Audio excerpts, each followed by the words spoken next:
नमस्कार दोस्तों। तो आज योग कारक और मार्ग ग्रह की बात हम लोग करेंगे कुंभ लग्न की।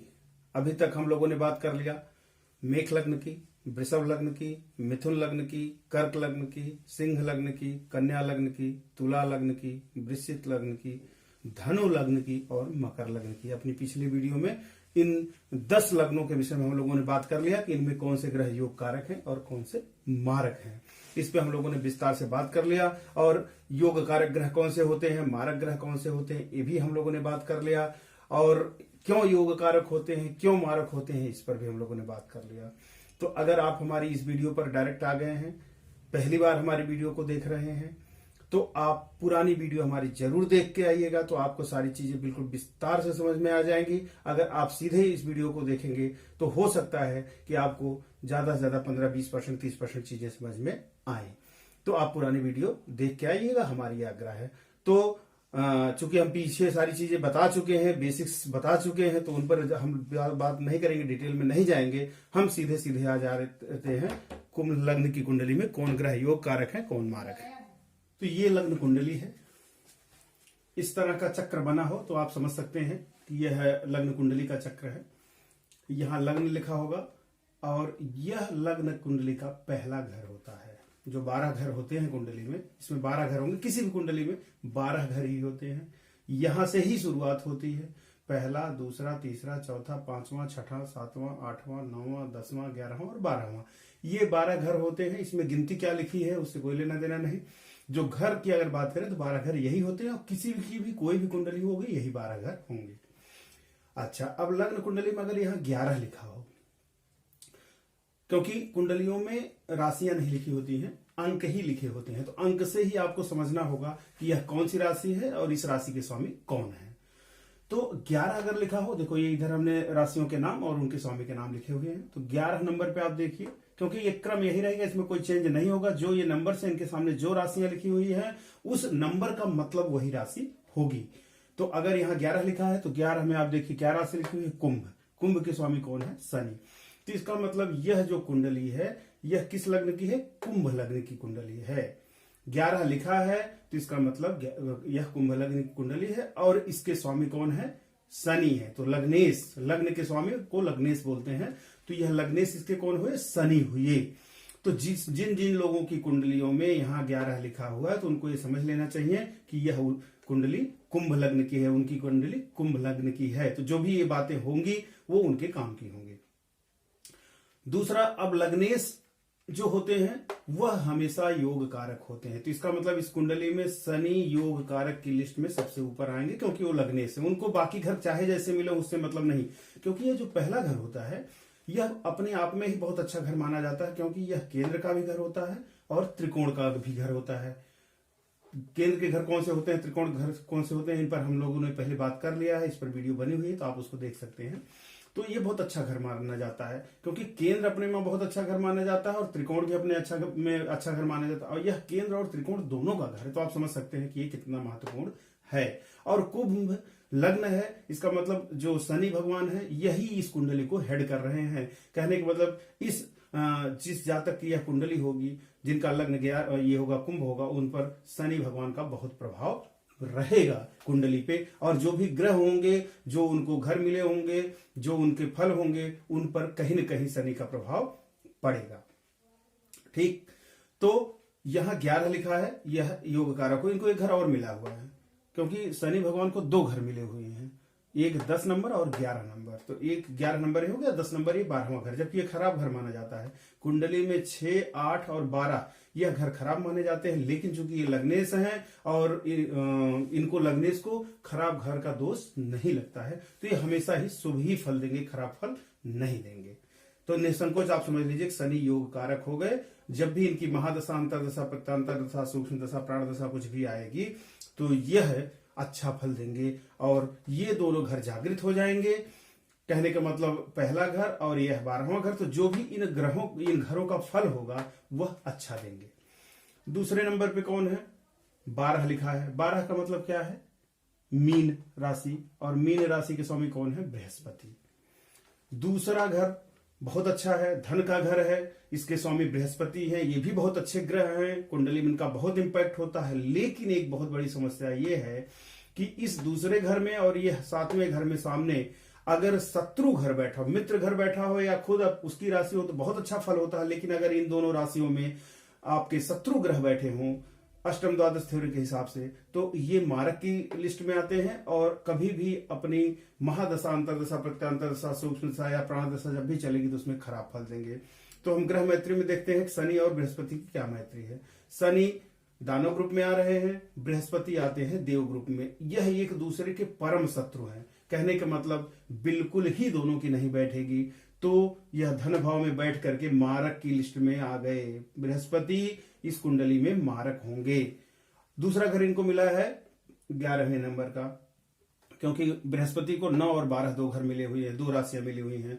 यह भी बहुत अच्छा घर नहीं माना जाता है, यह छोटी मोटी दुर्घटनाओं का घर है। यह आय का और लक्ष्मी स्थान भी है, लक्ष्मी का भी घर माना जाता है, लाभ का भी घर है। लेकिन यह न त्रिकोण है न केंद्र है, बहुत अच्छा घर नहीं माना जाता। और यहां ये परम मारक हो गए क्योंकि यह लग्नेश के शत्रु है। तो बृहस्पति इस कुंडली में कभी भी अच्छा फल नहीं देंगे, कहीं भी बैठे रहेंगे, लेकिन एक कुंडली में खराब ही फल देंगे। उसके बाद आ गया तीसरे नंबर पे 1 लिखा हुआ। 1 मतलब मेष राशि, इसके स्वामी है मंगल। अच्छा, यह बहुत अच्छा घर नहीं है लेकिन बहुत खराब भी नहीं है। साहस, पराक्रम का और परिश्रम का घर है, अधिक मेहनत का घर है। दूसरा मंगल भगवान को कौन सा घर मिला हुआ है?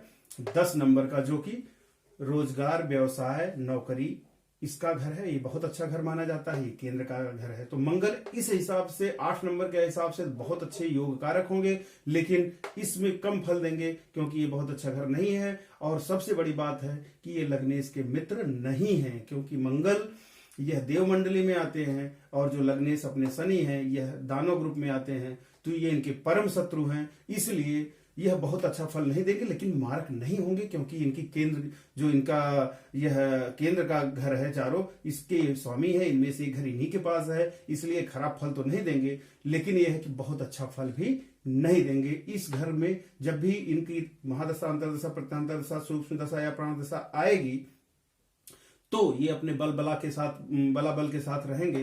तो इस घर को और इस घर को जागृत करेंगे, एक्टिव करेंगे। इसका फल तो बहुत अच्छा आएगा, लेकिन इसमें थोड़ा कम प्रभाव पड़ेगा, सपोर्ट कम करेंगे। तो इस हिसाब से यह योग कारक की लिस्ट में आएंगे, लेकिन इनको हम सम रखेंगे क्योंकि कुछ स्थितियों में न्यूट्रल हो जाएंगे, लेकिन एक खराब फल कभी नहीं देंगे, इसलिए ये मारक की लिस्ट में किसी भी तरह से नहीं आएंगे। अब उसके बाद चौथा घर है। चौथे घर में 2 लिखा हुआ है। 2 वृषभ राशि है और इसके स्वामी शुक्र हैं। शुक्र को 2 घर मिले हुए हैं, 2 और 7, मतलब एक तो ये चौथा घर मिला हुआ, दूसरा मिला हुआ है 9वां घर। 9वां घर त्रिकोण का घर माना जाता है और ये चौथा घर जो है ये है केंद्र का घर है। तो केंद्र और त्रिकोण दोनों बहुत अच्छे घर माने जाते हैं, इससे अच्छे घर कोई होते नहीं। और जो ये शुक्र भगवान है ये शनि के परम मित्र हैं, क्योंकि दानों के ये गुरु हैं, शनि इसी मंडली में आते हैं।